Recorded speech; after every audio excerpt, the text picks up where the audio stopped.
but mostly it's about honesty, um, and writing from the heart, because we're all human beings. We have so much in common. Even we come from different income brackets, different families, yes, different races, different religions, but we have so much more in common than we could ever even try to have apart. So when we're willing to be honest with each other about what's going on, that honesty will transcend the differences, and people will connect. People connect to it. Sylvia and me. Hi, I'm Sylvia Beckerman, host of the podcast series Sylvia and Me, conversations with extraordinary, inspiring women. Hi, my name is Bunmi Laditan. I'm a writer and a mother, and welcome to Sylvia and Me. Bunmi, thank you so much for taking the time to be with me here today. We're going to have a great conversation because you are something else as far as I'm concerned. We're going to talk about your new book called Reconnecting with God Through Our Wandering. But I want to talk about how you got there. Yes. As you said, you're a writer and you've written other things. You've written Dear Mother, which is Yes. a combination of poems on the hot mess of motherhood, the Yes. love, the joys, the nonsense, everything, the struggles. And then you also wrote a fictional Confessions of Domestic Failure, which Yes. I think is, hilarious. And basically about the societal pressures on mothers and what we're supposed to do and really what happens. Exactly. Before we get into that, um, for those who are listening and want a connection, you're also known as the Honest Toddler, Yes. which, again, in a few minutes, we'll get into why you have that moniker. Yes. So can you get into a little bit of your background? Where did you grow up? What was your family life like? Yes. So I grew up in California, in Northern California. I live in Canada now, but I've been here 10 years in Quebec, in French Canada. But I grew up in California to a very religious home, but I didn't connect to religion at all. I kind of faked my way through it, I think, a bit. I didn't realize I was faking, but when it's culture and religion, there's a difference between that and I think having a relationship with God, or having your own spiritual life. And I didn't really connect in a deep way. I left home really early, 16, and I think I began really wandering, but not realize I was wandering, really striving for what I thought success was. I was very ambitious. I started my first website at 18. I was selling ad space to local companies and writing content. So I was very ambitious, and I knew I wanted to be successful in the world. And I saw that as a sense of security. Religion, again, spirituality was interesting to me. I was about security, which I thought was amassed through physical success, so like financial success. So I continuing there, got married, and had kids. I actually converted to Judaism. My husband, he was Jewish, and I didn't have to, but I when I started learning about the faith, and gosh, because his family is Reformed, they're not extremely religious. It's more cultural, but for me, like, I just connected immediately to it, and I just loved his family's their expression of it, and I just loved this story about this God and this people who go back and forth, have this great love, but also this wandering, this leaving then returning, and then also the Jewish people, how much they've overcome. I mean, being chased from every corner of the world, persecution. It's just, I mean, I really just fell in love, and I converted, and then again, it wasn't really about God. It was about culture, but also about God. But I didn't have a still personal relationship. Then we moved to Quebec. The marriage ended up falling apart, and I didn't know what to do. Before we get into that, you just Yeah. mentioned that it was more about culture than it was about religion. Yes. So what was it about the culture? You talk about the perseverance Strength. of Judaism, of the Yes. Jewish people and the strength. Yes. So you had grown up in a very strict religious family, which you Yes. really had not a lot of part of. Yeah, as you said, you faked your way Right. through it. Yes. So when you met your now ex-husband, Yes. what drew you into to even looking at the Jewish faith? Well, I think more than him even being Jewish, I think I was really looking for family and community, um, because I'd never really felt home in the faith community of my origin. And even really, we were both looking for family when I look back on it. We met very young. I was 16 when we met. He was 17. No, I was 15 when we met. Yeah, he was 16. And so I think we were both looking for family, like a lot of people are. Depending on how you grow up in your family, I think a lot of people are left a bit wanting, a bit really looking for connection in life. I think that's why social media is just so popular. We're looking for connection all the time. And I found it in a people who persevered, a people who, man, overcame so much. And so yeah, I just really began studying and I took it so seriously. I enjoyed every second of it. Um, but then after the marriage ended, it was kind of like, okay, well, what am I going to do now? Because again, my faith was so tied to something outside of myself. My role as a Jewish mother, a Jewish wife, and everything. So really, then I began wandering. Tried everything, paganism, all kinds of faiths, went everywhere until I had this incredible moment of really just feeling rock bottom in all areas of life, and then really going back to the God of my childhood and saying, I need you. I tried to do this by myself. I can't, and I need help. If you're the master of the universe, if you created the stars, you can certainly help this one woman in Montreal. Well, how did you okay, so you're looking, you believed in prayer, you prayed to God to help you. Yes. Um, did you expect anything? What were you exactly what people I did. go, "Oh, I need a sign," Right. a sign. Uh, Right. did you have a sign? Was there a moment in your head where it was an aha moment? Not at that time. Well, when I prayed that prayer, like of really just admitting I can't do this by myself anymore, the first thing that he reconnected, he put in my memory of when I was standing next to the Torah in the synagogue at my conversion ceremony, and how I had vowed to follow this God and to be part of this people. So he made me remember that promise, which I found so shocking because I'm like, oh, you saw that? So he was helping me remember my vows to him almost as like a marriage, like that I had made vows and that he hadn't left me. I had been the one that had wandered.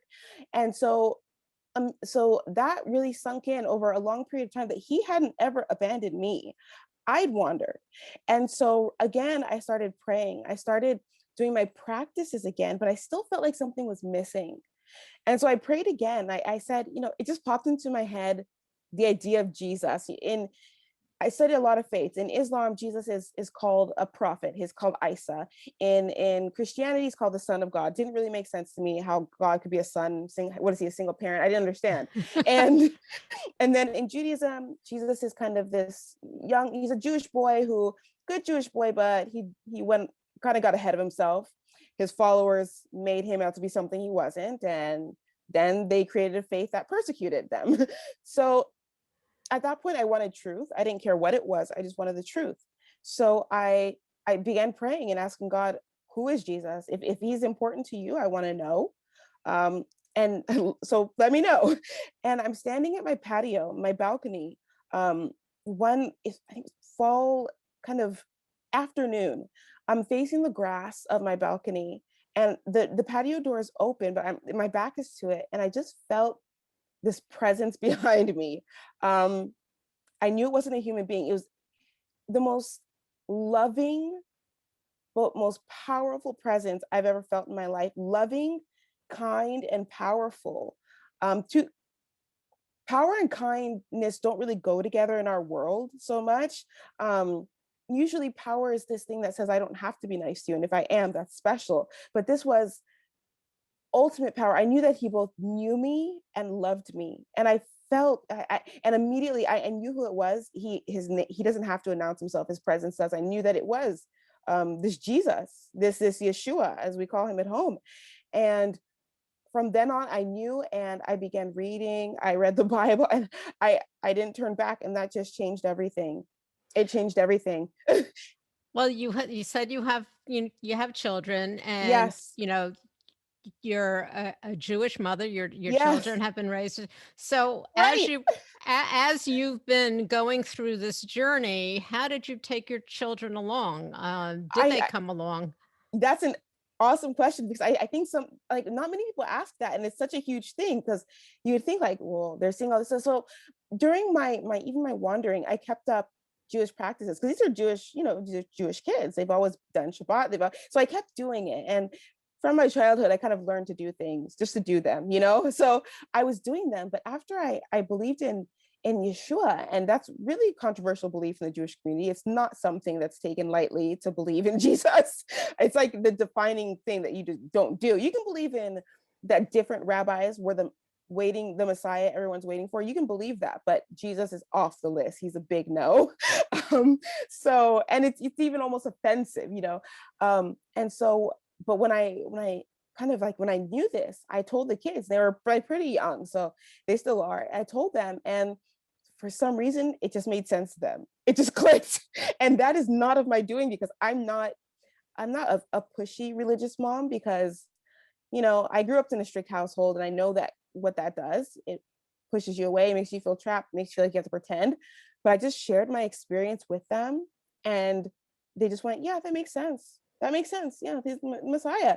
And my kids, they pray on their own, they read on their own, and we have some families who believe the same things as we do. And I know it's God, not me, that it's been like this seamless thing that just makes sense in our family, that we're this Jewish family that believes in Yeshua, Jesus is the Messiah. It's just like a strange thing. There are others like us, though, so that's comforting. But yeah, so that's our life.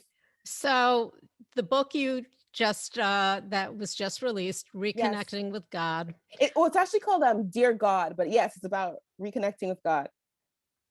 Okay. But yeah, that's like the subtitle. Yes. Okay. So, dear God, so what are you looking to do with this? Are Yes. you looking for other people to, because there are a lot of people who may not believe in God, may believe in Yes. something else. I mean, are you looking to push what you feel onto other people, or are you giving them hope that there is whatever they believe in? Exactly. That's what you believe in, but believe in something. There's hope out there.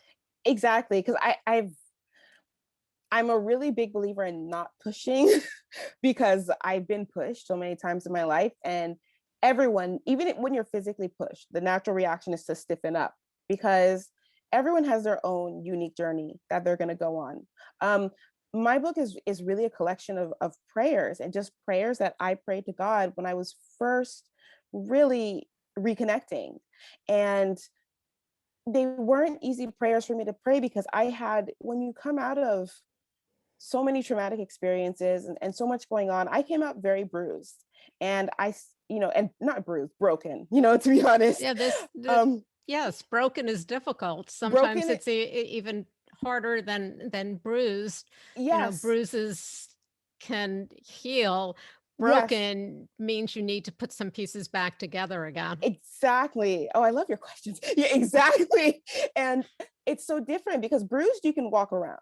Bruised, you can fake it. Broken is different. So in the prayers that I'm praying, um, I'm very broken, and I initially blamed a lot of that brokenness on God, um, which I think is a pretty natural reaction. When kids have something go wrong, even if you've warned them, they're kind of like, well, well, you could have. And it was kind of this, well, can I trust you? so many things have gone wrong in my life. Can I even trust you? And I'm praying these things like, who are you? If you love us, why is the world like this? And these are all prayers that I prayed. It started off as a journal, actually, this book. And it's really just, and as I was writing these prayers, he would answer them and he would talk to me. And that's reflected in it too. And he has like this still small voice, and he'll teach through so many ways. He'll do it with all of his creation, and I just learned so much about who he is not too. Who he is not is really important, because So give me an example these of who days, he give me an example of who he yes, is not. oh my goodness, he is not a God who lives to condemn us, who is he is very much a father, which I found so strange, because God didn't have to be a father. He could have just been God who commanded over people and was powerful. But he actually wanted a relationship of father children with us, not king and slaves. And my relationship with him is very much like that, where I can curl up against him, just tell him the things that are happening and feel his comfort. And I wish, it's hard for me to write this book. I actually tried to get out of the book deal a few times because it felt so vulnerable, and it felt like something I wanted to keep hidden and precious, kind of this relationship that I was forming with him. But then he put this image in my mind of someone who was going through some of the things that I went through, someone who's in like the darkest night of their life, and not knowing that they're both seen and loved by the one who created the whole earth. And just seeing that alone, even if I'm writing it for one person who needs to know that that you are held and you are loved in a real way, not the universe is fighting for you, not the universe, but actually God who knows you by name. And that became my motivation. Okay. I mean, one of the things you say is he's not in your corner, he is your corner. Yes. So what exactly do you mean by that?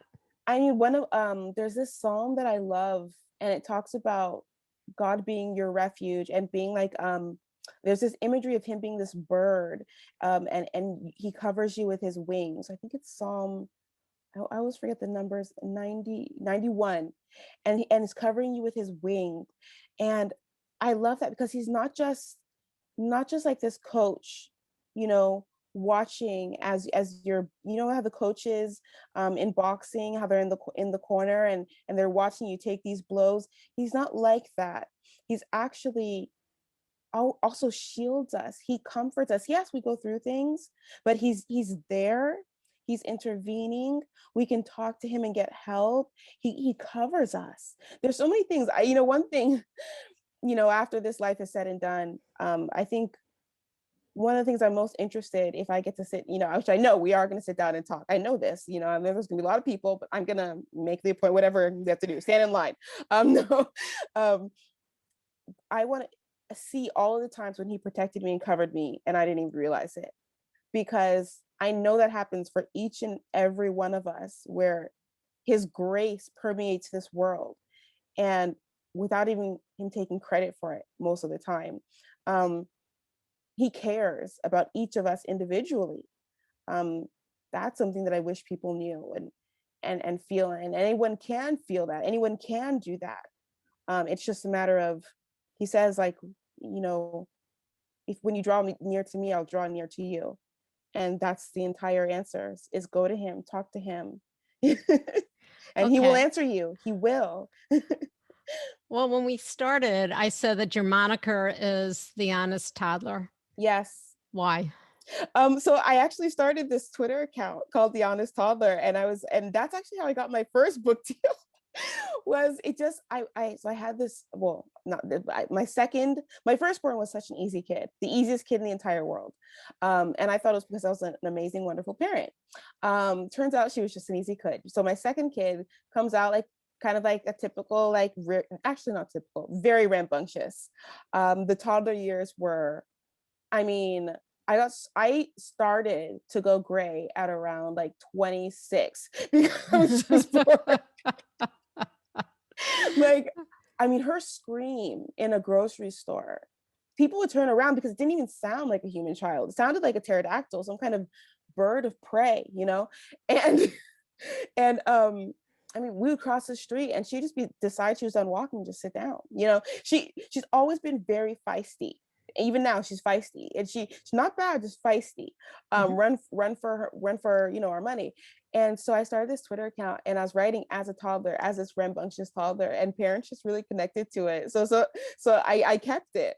And looking back on it now, I almost feel like that is my relationship with God, where I'm this kind of toddler, this brat who's like, why is this happening? You know, like, I hate you, but I need you. You know how toddlers are. Like, Yeah. I can do it by myself. Okay, I need you, but I can do it by myself, kind of a thing. Okay. So you mentioned about you started off on Twitter and you were Yes. talking as an honest toddler and Moms Connected. It's Yes. not just that Moms Connected, and we talked about this for a few minutes before we started. It's the fact that you are on social media, you have a huge following, but it's not that you have a huge following, you have a huge interaction Oh, with thank you. people, which is unusual because a lot of people, yes, they have people who might do a smiley face and a little like and so on, but you have conversation, you engage, you. people are engaged. How do you think that even came about? How are you able to really connect with people? I can understand, yes, a toddler, that's, you know, mothers, you know, they're always looking for some kind of outlet. But Yes. now you have Dear God, and Yes. not everyone believes in God. Not Exactly. everyone has the same religion, but Yes. somehow what you're talking about is not really specific to any one religion per se or any one belief. How are you able to connect so many people who come from such diverse backgrounds, such diverse beliefs, and really get them to communicate, to Right. interact with you and other people?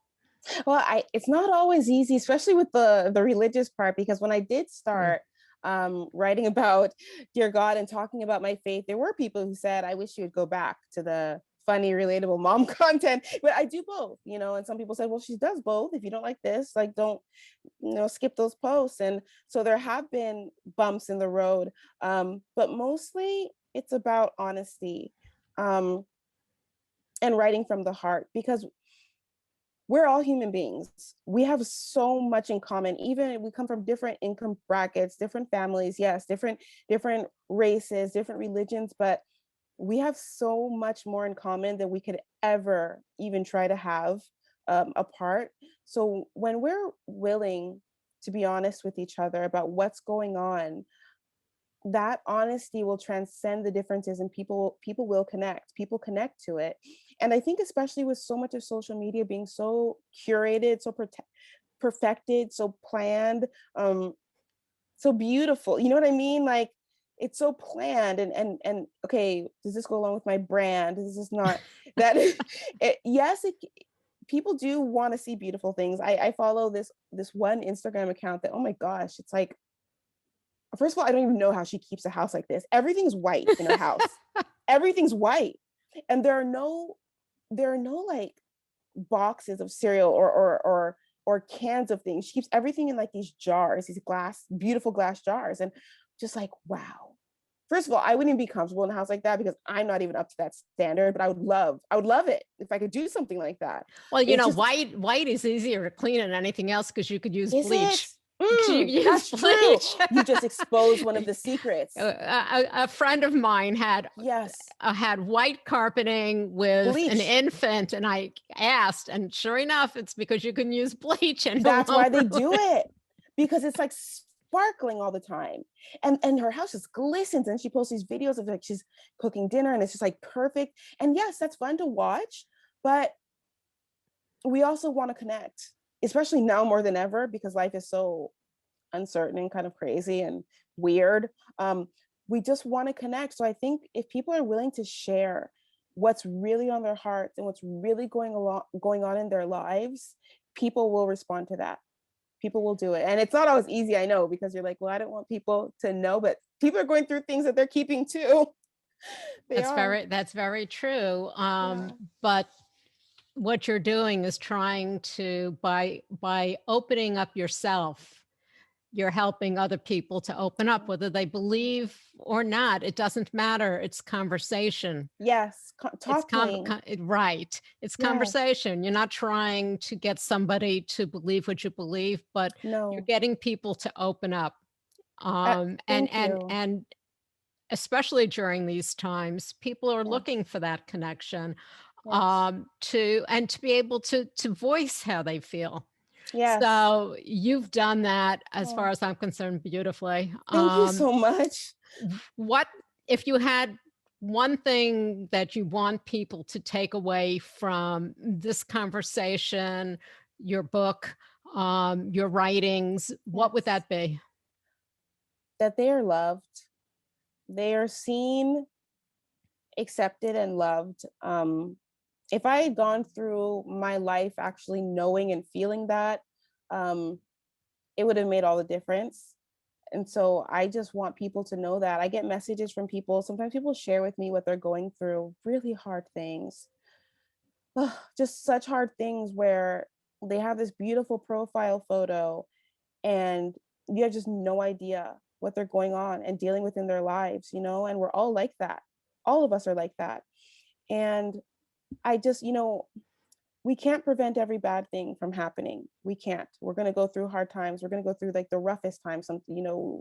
There's some valleys in life and I know what it's like to be there, but if you can know that you are truly, truly loved and seen, and held through those times, and not that you have to be a religious person, but it helps to be able to talk to God. It just helps to be able to pray. Scientists, they did this study where it like relieves stress even. So if you can just start by knowing that you're loved and knowing that you're not alone, I just want people to know that. I want them to know that. Because the Okay. darkness is loud about those voices that come, you're alone, you're not good enough, that those things are loud. So I want to be loud about the other side. No, you are loved and you're not alone. Oh, Be good like for the other you. voice. So where can people find out more about you? Where can they follow you? Where can they, Yes. find your books? Thank you. On Facebook, it's Bunmi Laditan, which is Bunmi and then Laditan. On Instagram, I used Honest Toddler one. Okay. And the books are like Amazon, IndieBound, anywhere you like to buy books. And I think it's still at Target right now. But also like Barnes and Nobles, things like that. Okay. Thank Bumi, I you. thank you so much. I thank you for sharing everything you've shared today. I really thank you. You have Thank anything in the you. hopper? Anything new coming along? Oh, thank you for you asked like the best questions. I do. I'm actually wait, am I supposed to? I think I can. Yeah, I've been saying it. I'm working on Confessions of a Domestic Failure 2, so the second to the fiction novel, and then I'm also working on Dear God 2, which is prayers for my children, because I've always struggled with anxiety in my life. I take medication for anxiety, probably always will, but praying has helped me so much to be calmer about my kids and deal with the fears, because I pray for them all the time, and it helps me release fear and just really embrace their life. I know it's not always going to be easy, but the one thing I can do is pray for them and try to be the best parent I can. Well, it sounds like you are definitely giving Thank them you. the best of a good mother. Thank you so So, much. Bumi, thank you so much for taking the time and being with me today. Thank This has been eye-opening. Thank you. thank you so much, Sylvia. Thank you for having me on your show. My pleasure. You can find us on all of your popular podcast platforms. And of course, our website, sylviame.com. Stay safe, stay healthy, and stay tuned.